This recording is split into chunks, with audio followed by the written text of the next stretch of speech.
Remember, the content on our show is for information only. It is not intended to provide medical or other professional advice. Hi, and welcome to Placebo, the healthcare podcast where this week we're discussing an article called Could Thinking Positively About Aging Be the Secret of Health? My name is Kaylin Richards, and this is my brother. And I'm Logan Richards. All right, brother, how are you today? Wonderful. Wonderful. I feel skeptical about this title already. Really? Okay. I don't know. Well, this article was published on NPR website. It's at the top. It says "Shots: Health News from NPR." So I think it's some sort of that's their health blog. Their health blog. Okay, and it was published May 28th of this year, 2016. Now I always get confused by articles on NPR. Do they just transcribe what's said on the radio, or are they actually written? Well, no, this is written because if you see, you can listen to the story that they played, or you can read the transcript to what they said on air, but I think the article is different. But it probably is basically the same? Probably is the same information. Let's see if I click on transcript. Yeah, it starts out with the same introduction, it looks like, and then it goes into two people talking, so it's not really the same. Okay. Yeah. So kind of like what we're going to do now about the same topic. Good. So this article was written by Ina Jaffe, I believe. I think it's Ina. Ina Jaffe. And I've heard her name on the radio times to know. Yeah. So she's talking about some research primarily, I think, by Becca Levy. Is that how you pronounce it? I don't know. Becca Levy. You clearly didn't listen to the story. I didn't. I read it with my eyes. Who is a professor at the Yale School of Public Health, and she's researching how people's attitudes about various things, I think, affect how their health is. Right. And this article is specifically talking about aging. Old people thinking positively. Or not. Or right? not. Okay. Yeah. So have you heard of ageism? Yes. Yes. It's here mentioned in this article too. What have you heard about ageism before? All I can think of is there's an episode of New Girl where the one of the characters, Schmidt, works at this fancy marketing firm or something like that, and they have to hire someone who's older to make it seem like they're not they weren't practicing ageism because they just fired someone for turning 40 or something like 40? that. Oh gosh. Well, obviously it's a bit dramatic. Yeah. But then him, for sure they're practicing Schmidt ageism. and this old man who they hire to defend themselves against the ageism claims have a comedic duel of sorts. A duel, okay. Yeah. Well, at least maybe that older man is, sounds like he's full of life, at least, if he's having a duel. Yeah, he was quite competitive. I don't think he won in the end. He had to do he's not a main cast character, so... In the end, I think he did a fake heart attack to get out of the duel that Schmidt was about to win. Oh, gosh, okay. Yeah, quite dramatic. So they have here at the top of the article the dictionary definition of ageism as a tendency to regard older persons. Which, do you know why people sometimes say persons and sometimes say people?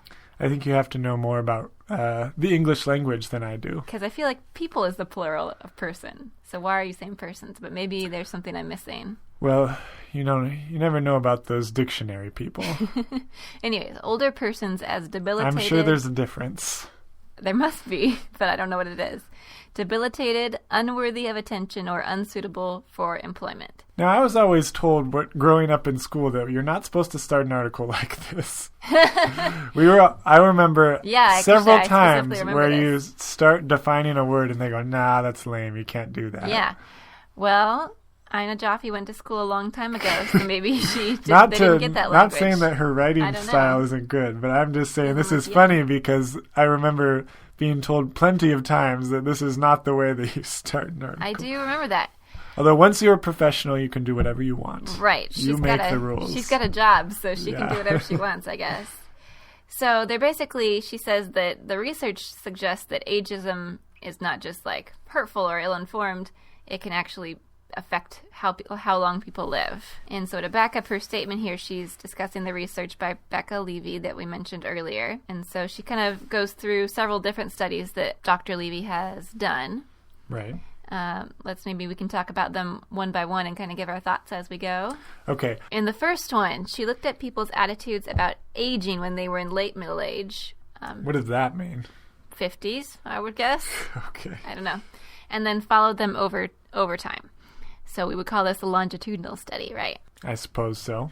So some of the people in her study population said that they thought that older people were weak or dependent, and then on the other hand, others thought that they were like experienced or wise. Okay. Two different ways to look at older people. I suppose, but those are also not... Those aren't like opposite terms. No. Those are two different categories. Someone could be dependent physically, but wise, like mentally or something. Right. So it's a weak physical capability or adjectives, but then positive or strong mental, cognitive adjectives, I guess. So either way, however you take these, the people that they might be smart, but they're weak. Yeah. The people that overall had a more positive view of aging in her study population, they lived about 7.5 years longer than the people who saw aging negatively. Okay, so then Ina Jaffe throws in, however, it doesn't mean that if you think positive thoughts about aging that it's okay to sit on your couch and eat a pound of bacon. So just the thoughts aren't going to do it. It's not just the thought that counts in this setting anyways. These types of studies are so hard because it makes sense, right? It's kind of intuitive that, especially with what we know about neuroscience now, that thinking one thing will certainly help you get there to be either becoming that thing or whatever you're thinking. But these studies always fall apart where they can't describe exactly what it takes, Yeah. Because they have positive attitudes towards aging. Does that mean, that's basically nothing? Right. Like, what does that mean? Does that mean that they had a lot of positive relationships with the older family members, so they just don't have a negative thought process of that? Or did they are they just positive people in general, and they would have had a positive outlook towards anything that she asked them? Well, perhaps that's a good point, though, that if, in general, I think when people are positive, they probably do live longer, although I don't have the study to back that up here. That's my guess. I'm not arguing with her results. I'm just saying that... How do you know what it really is? I think that these are important studies, but they're just not very... They open themselves up for a lot of criticism because they're very vague. Well, and I think it's it's a general problem with psychology-based studies, I think. Yeah. Yeah. I would say, in my experience working with patients, people that have a positive attitude in general seem to do better than those that don't. Yeah, I would say the same thing. Yeah. But it's the actual what is it? It's the actual what are they doing? What makes up that positive attitude and how are they implementing it in order to make beneficial results? I have a couple theories. You want to hear my theories? Yeah, okay. So one theory I think is that stress is a negative effect on your health, right? Like being stressed all the time. You have physiological symptoms that will cause negative effects on your body, like elevated blood pressure or elevated heart rate or things like that. Yeah. So I think that when people are negative, often they're stressed or more easily stressed than people that are positive, and so maybe they have more of those negative stress effects on their body.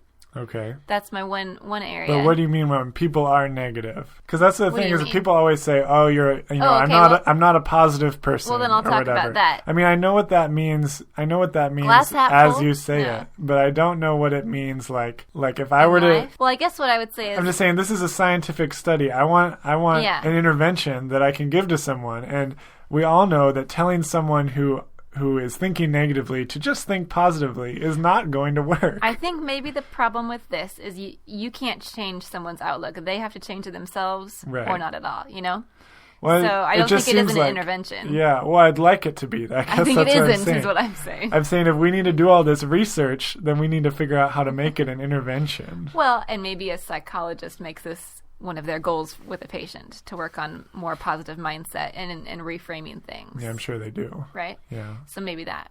Okay, what are your other theories? Okay, you manage stress better. That was theory 1. You manage stress better.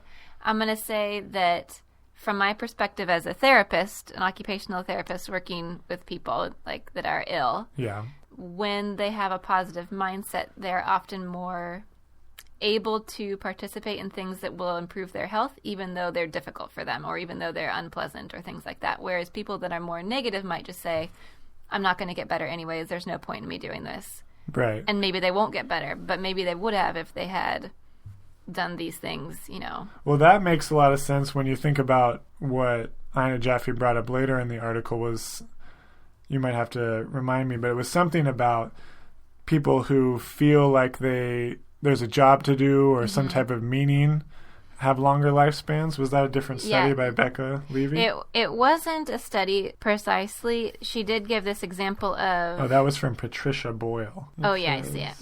People who have a sense that their life is meaningful are much less likely to suffer early mortality.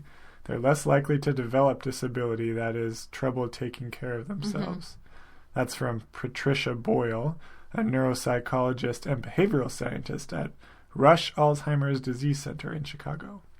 So, and I think... Which just seems to be another person that she interviewed for the story. Well, I think she is a researcher. Well, she's maybe not a researcher. She's a scientist, though, it says, but it doesn't say what her research is. Right. And it gives this nice example, too, of the editor of this blog. Her father here, he's pictured, looks like a very nice man. He's 94 in this picture, and he looks very, fit and healthy. Yeah, if I were to estimate his age, I might say... 70? Late 70s. Yeah, you can't see his hair, but his mustache is nice and gray. Yeah. He looks great, I would say. I would not guess that he was 94. And she talks about how part of his routine is, he's got a lot of things that he wants to do that he does on a daily basis that are important to him and, keeping occupied and having a purpose. Yeah. Yeah. So, on that same topic, I think that the people that maybe have closer relationships with friends and family and that sort of thing tend to, from my perspective, also have maybe more positive outlook. I don't know, because they have that support that reflects back at them. Right. Does that make sense? Well, I think, and we're just getting back at the reason that I'm so conflicted about these is because the variables are ridiculous. Yeah. Well, think about all the variables put together to make someone that positive person when they're, 75. All the things that had to happen to them, both their genetics when they're born and whatever, how they were raised, life experiences, how they develop their thought process, it goes on, all to make them who they are when they're... And I think, some people are naturally, they don't have to try. They just tend to think positively, and some people don't. Right, but those people probably, for some reason, they developed that way. They did. And then, though, I do think it's possible to retrain yourself to think about things more positively. Right. If you make an effort at it, Maybe it won't be as natural as someone who is born that way. I guess I just don't have a lot of experience with people changing like that, right? Because as I said earlier, the worst thing to do is just to tell someone to, be more positive or whatever. Yes. And it seems like there's got to be the amount of time and effort to make that kind of change is obviously very hard. This is where we get into the psychology. So, for example, someone is prone to depression or anxiety, so they might be going to see a therapist. And maybe one of the things that they work on with a therapist that I've read about and seen is you reframe things. So if something happens and your automatic thought process is, right, this is terrible, whatever, then you work on stopping that thought process and substituting it this isn't great, but we'll see what happens next. It'll be okay. Creating different associations between events and circumstances. Right, making habits. And it takes a long time, right, to make a habit so that you don't have to think about it. But that's the goal with those sorts of things. So you think these positive people that live 7.5 years longer are just they've just developed positive thinking habits? Or they just had them without, as their baseline. It's hard to know. So I also want to talk about one more study from Becca Levy, where she talks about cognitive impairment. So people, when they were middle-aged and they did not have any cognitive impairment, right? Right. She was asking them again about if they had the positive or negative views of aging, and maybe this was from the same study population, actually. Okay. They found that the people that had the negative views were more likely to develop Alzheimer's or Alzheimer's-related conditions later on. Oh, weird. Yeah. So I'm not sure why that would be. And what's the number one cause of Alzheimer's, though? Is it genetics or is it unknown? Possibly. It's unknown to me. I would say certainly some of it is genetic, but I think there was a lot of factors. Yeah. She also found what was even more interesting to me, a correlation that the more negative their views, the worse that their symptoms are, the worse that their Alzheimer's was. I thought that was interesting, and I'm not sure what that says because I'm not sure how. Well, that just perpetuates her claims that negative attitudes towards whatever makes that thing worse, which I think for me it seems like common knowledge, right? Yeah. Here's one. If you think something's going to be bad, then it's going to be bad. So here's a question I have for you that I'm thinking of when I'm reading this. If you really don't like the idea of getting old, and perhaps you're particularly don't like the idea of getting dementia or something, which nobody does, right? Right. Maybe you don't want to confront it if it's occurring in you, or you start to experience symptoms. So you, instead of someone who has maybe a more positive outlook, might think, oh, I feel like I'm forgetting things a lot. I don't feel quite like myself. I'm going to go to my doctor and see what I can do. I want to get right on top of this. I'm going to start doing all the crossword puzzles. Yeah. Versus someone who just completely ignores it and doesn't do anything that could ameliorate the symptoms. Yeah. It gets worse and worse. I don't know. This is getting too existential. This is what I like. This is why I picked this article.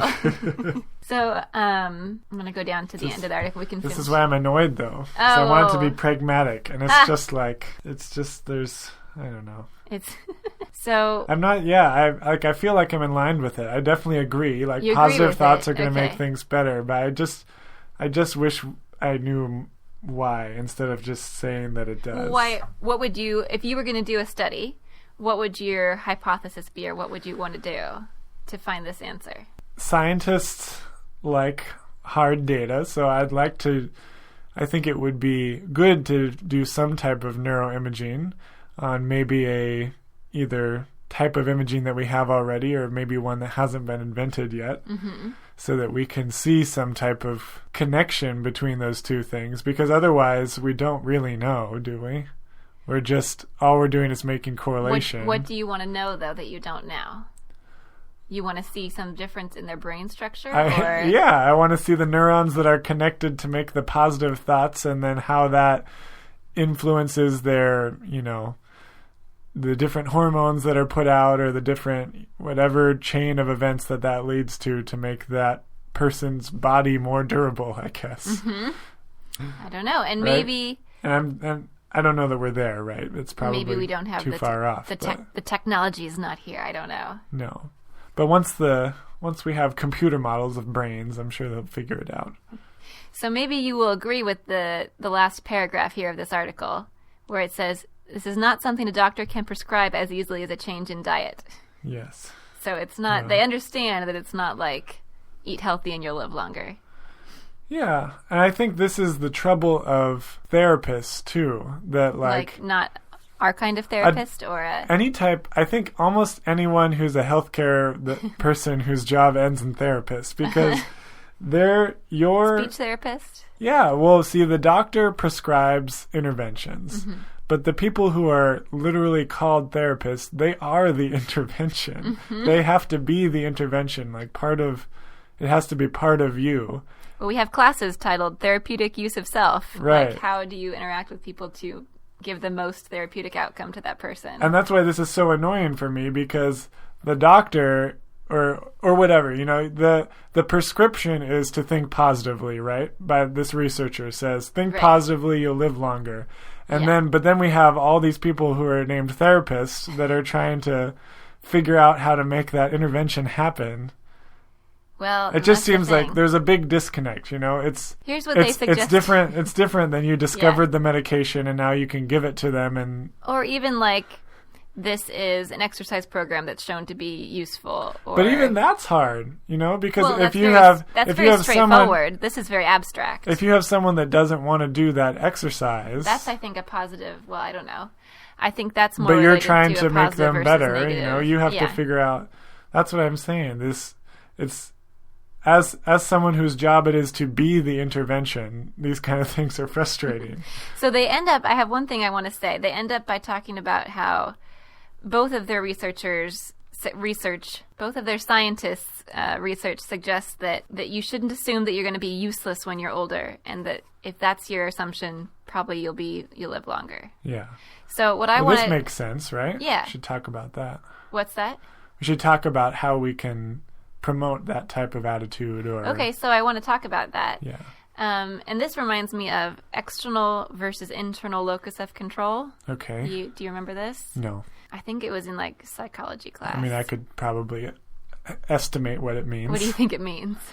Well, one thing you have control over, and the other is you don't have control sort over. Of. It's so how people's basic beliefs are. Like, the external locus of control is someone who believes that things happen to them. You just don't have that much control over how life happens to you. Yeah. And an internal locus of control is someone who has a belief that they're in control of their life. They make their own choices, and they're the ones that are deciding. Right. So obviously there are shades on either side of this in different situations, but for the most part, people that have an internal locus of control, like, are more successful, do whatever. And I think it's related to the positive thinking, in that you believe that you're useful, you believe that you have the control to make decisions and do things. Yeah. For yourself, whatever. And I think that's maybe an important positive sort of mindset, right. versus negative, which I think the external locus of control kind of is, because it implies that no matter what you do, nothing's going to change. You're going to get swept along no matter what, and nothing you do really matters. I think is kind of but I don't know if that helps, because both of those are talking about personality traits almost, like this is how someone is. Right. Yeah. Well, what this made me think of was we had a group of physical therapists from Japan come and speak to us when I was in school. Oh, that's cool. And the education is completely different, which is interesting in itself. But one thing they were saying is that it was almost kind of funny, but they were saying, well, we spend so much less, the Japanese do, on healthcare than the United States. It's true. But they have a significantly, or I don't, I can't remember the numbers. Mm-hmm. Their population lives much longer than ours does on average. That's true. And one of the things that they mentioned, and I'm not sure if they were talking about this type of research or if they were just trying to give us context on the society, was that older people in Japan are seen as like the most important in society. Right. And I'm probably not a cultural thing. No, I know what you mean. And I'm sure there's a better way to describe it. But you honor your elders, and you take care of them, and you respect them, and so it's a good thing to be an older person, because you are respected as a wise person, right? Yeah. And seeing and hearing about this type of research makes me think, well, as correlational as it can be, well, they have this societal kind of view of elders, older people, that is positive and has been there for a long time. So maybe they're not spending as much on healthcare because they have this kind of effect that's been going on for a while. And maybe could be some part of why people live longer in Japan, because more people would not have a negative outlook on being older. And obviously we have no way to prove that. But it's a great speculation, though. But that's what hearing those two things separately makes me think of, which is interesting, because we have this huge spending issue, especially in the, a ton of healthcare spending is in the last, like, small portion of life, right? Right.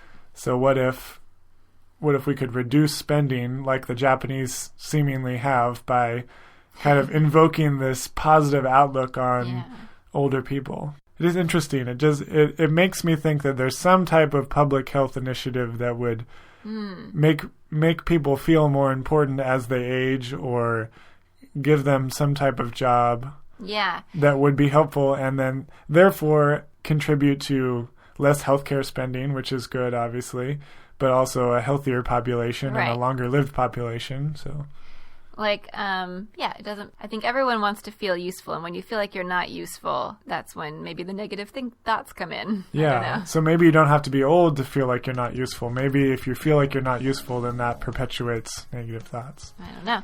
I think we're just rambling now, brother. Okay, let's be done for this episode. Okay. All right, so if you're interested to know more about that article, head on over to npr.org. The title of the article is Could Thinking Positively About Aging Be the Secret of Health by Ina Jaffe. And it has links to all the research that they mention as well. And we'll go ahead and post the link to her article on our social media. Did you do our last one? Nope. We're really bad at it. Really need to do it. We need to wait.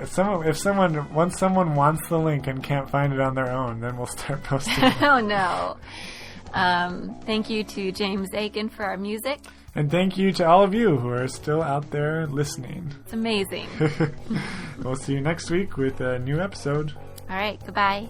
Bye.